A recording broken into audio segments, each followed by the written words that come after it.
Hello, hello, hello! Magandang araw po sa inyong lahat. Teacher Kanyada nagbabalik upang magturo sa inyo ng magandang kaalaman tungkol sa subject na mathematics. Ang topic natin ngayon ay multiplying decimal numbers. Napakadali at napakasimpleng topic, pero mas madali kung may magtuturo at may makikinig ng mabuti. So, habang nasa bahay kayo dyan, tara, let's go! 4.25 times 1.2 or 24.005 times 1.32. Paano kaya ito gagawin? Paano ito isosolve? Pero bago ang lahat, sana memorize or familiarize nyo na ang multiplication table. Tara, let's go! Let's identify the parts of multiplication operation.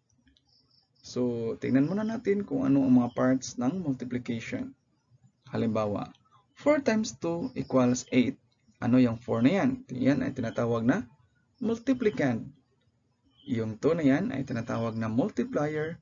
At ang sagot ng multiplication ay tinatawag na product. Yun, no? So, yung mga terms na yan ay palagi kong babanggitin habang nag-discuss ng topic na ito. Tara, let's go! Let's continue. Example kaagad. Halimbawa, 6.23 times 5. Tingnan nyo ng mabuti. Ang ating multiplicand ay may decimal number na. Tingnan nyo. Ito ang decimal number, decimal point. Yan. Pero ang ating multiplier ay whole number. So halimbawa, pag anong Tagalog sa makasugat, pag may mga equations na ipagawa ang guro nyo. Tapos ganito, decimal number and whole number. Paano ito gagawin? Tara, try natin. Sa scratch paper, gumawa ka ng ganito. So, napakasimpleng multiplication, i-neglect mo na yung decimal point na yan, yung tuldok na yan. Neglect mo na yan. So, 5 times 3 equals 15. Bring down 5, carry 1. 5 times 2 equals 10. Plus 1 equals 11. Bring down 1, carry 1. 5 times 6 equals 30 plus 1 equals 31. Ngayon, dito na tayo sa decimal point. Saan ba natin ilagay itong decimal points sa baba? Okay. So, dito walang decimal numbers. Dito ang decimal point. Tapos dito sa decimal place value, walang decimal numbers. Dito may dalawa. So, yun lang. Bilangin mo lang ang mga numbers kung ilan ang mga nasa decimal place value. Dito wala, dito dalawa. So, ibig sabihin may dalawa. So, whole number, dito ang decimal. Tapos, ilagay natin sa dalawa. Isa, dalawa. So, nandito ang decimal point. So, ang decimal point natin ay nandito. So, ibig sabihin, ang sagot natin ay 31.15.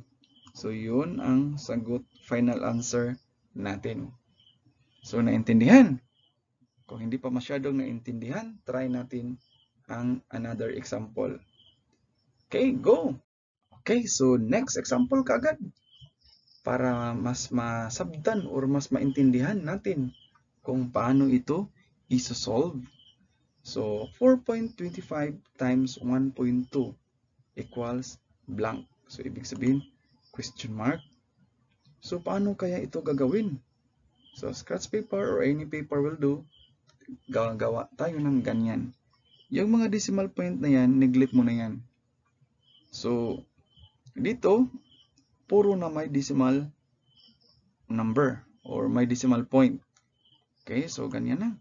Neglect mo na yung mga place value ay mga decimal point na yan. So, i-multiply lang ang numero na katulad ng walang decimal points. Okay, let's go. 2 times 5, 10. Bring down 0, carry 1. 2 times 2 equals 4, plus 1 equals 5. 2 times 4 equals 8. So, 8. So, tingnan nyo mabuti. Dito tayo. Tapos, ang kanyang sagot ay nasa baba. Tapos na tayo dito. Dito naman tayo sa pangalawa. So, dapat ang sagot niya dito i-align sa kanya. Okay? Ang start is, dito, lagyan mo na ng x yan. Okay? Para hindi mo malagyan dyan. So, dapat i-align sa kanya. So, 1 times 5 equals 5. 1 times 2 equals 2. 1 times 4 equals 4. So, itong dalawa ito at saka ito, i-add. Iyan. So, bring down 0. 5 plus 5 equals 10. Carry 1. 11. Carry 1. 5. So, yan, no? Yan na ang sagot. Ngayon, ilang numero ba ang nasa decimal place value? Dito, 2. Dito sa multiplier, 1. So, ibig sabihin, may 3 lahat. So, dito, count tayo from the rightmost. 1, 2, 3. Ganyan ang paglagay ng decimal point sa product. Okay? So, ibilangin nyo dyan, 1, 2, 3. So, 1, 2, 3. So, ang sagot ay, iyan. So, 5 point, kahit may 0, 0 dyan, 5.0100, walang mga kwenta yung mga 0 na dyan. Kahit 10 or 1 million zeros pa dyan, walang mga kwenta yan. So, ang tamang sagot ay 5.1. Or kung 2 decimal places, 5. Lagyan ng isa para 2 decimal places, 5.10. So, ganyan. No? Ganyan ang pag-multiply ng decimal numbers. Last example, bigay tayo ng isang example. Another example, 24.005 times 1.32. So, agad-agad, solution. Ganyan. So, dito tayo. Again, neglect the decimal points. 2 times 5 equals 10. Bring down 0, carry 1. 2 times 0 equals 0 plus 1 equals 1. 2 times 0 equals 0. 2 times 4 equals 8. 2 times 2 equals 4. So again, kung saan yan naka-align, dito rin align. So ito, nasa pangalawa din yan dito align. So lagyan mo ng x dyan para hindi mo malagyan. Dito na tayo sa pangalawa. So dito din ilagay sa pangalawa. Okay? So, ganyan, no? So, 3 times 5 equals 15. Bring down 5, carry 1.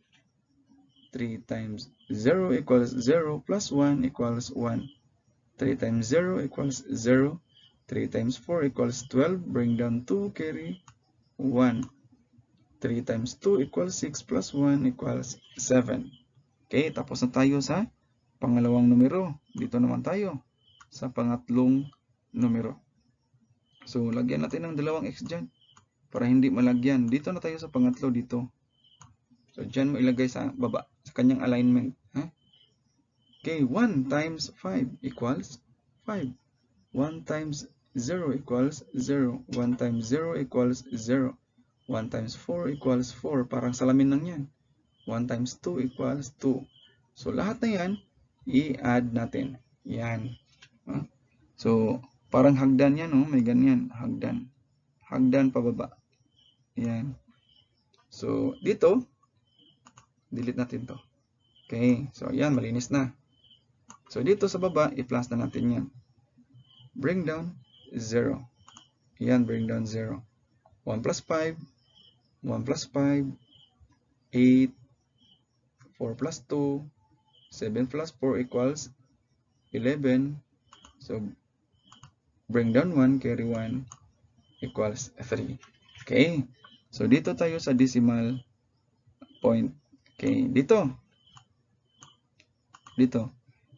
Tatlong number na nasa decimal. So, tatlo dito. Dito, 2. So, ibig sabihin, 5 lahat. 5 moves. So, again, magsimula sa pinakakanan, moves ng 5 kasi 5 yan, 3 at saka 2. Go. 1, 2, 3, 4, 5. So, ang decimal point natin ay nandito. So, naintindihan nyo? Again, bilangin kung ilang decimal ang nandyan. Halimbawa, 2 times 0.5. So, ang sagot natin dito ay 10. Yan, 10.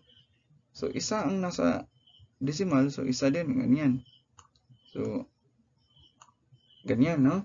So, halimbawa, pag ganyan, bilangin talaga. Pag ito ay isang whole number, walang decimal. So, dito lang tayo titingin sa mga numero na andyan sa decimal. Okay, naintindihan yan. So, ganyan talaga, bilangin kung ilan ang mga numero nasa decimal. Okay, so, naintindihan? Yan lang ang pinaka-importante. Again, marunong tayong mag-multiply. Tapos, marunong tayong magbilang kung ilang mga decimal. Pagkatapos, i-move natin dito. Kung ilan dyan, 5. 5 din dito. Is magsimula sa pinakakanan. 1, 2, 3, 4, 5. So, andyan ang decimal point. Wala na dito. Nandyan na. So, ang sagot natin ay, talhin natin sa itaas. Dito. Yan. So, 31.68660. Halimbawa, pag ang instruction ay 2 decimal places. Halimbawa, 2 decimal places. So, ganyan. So, ano ba dito?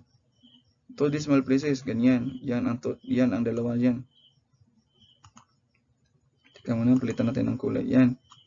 2 decimal places. 68. Bonus lang to ha, hindi yan kasali, pero ituturo pa rin natin baka sa instruction ay ganun. Yung katabi niya ay 6. So, ibig sabihin, 5 up, add 1 ka sa numero. Yan. So, nagiging, yan dahil nagiging 69 to. Dahil ang numero ng katabi niya ay 5 up. So, add 1 dito. Halimbawa, whole number. So, di ba, whole number. So, whole number ito. Ito, whole number. So, ano ang katabi niya? Ang katabi niya ay 6. So, add 1 ka rin dito. Yan. So, ang sagot natin dito ay 32. No? Saglit natin, ayusin natin. So, ang sagot natin dito, halimbawa, yan ay round off to the nearest hundreds. Yan. Halimbawa, if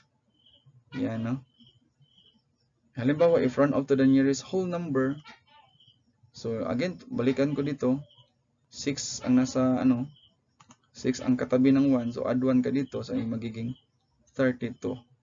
So halimbawa lang yan, bonus kaalaman lang yan. So balik tayo sa topic, sa multiplying decimal numbers. Again, multiply the numbers as usual, walang decimal point. Pagkatapos,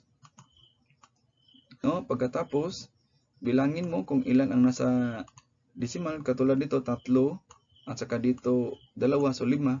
So move ka ng 5 sa final answer mo or sa final product mo. Yan, bilangin natin uli.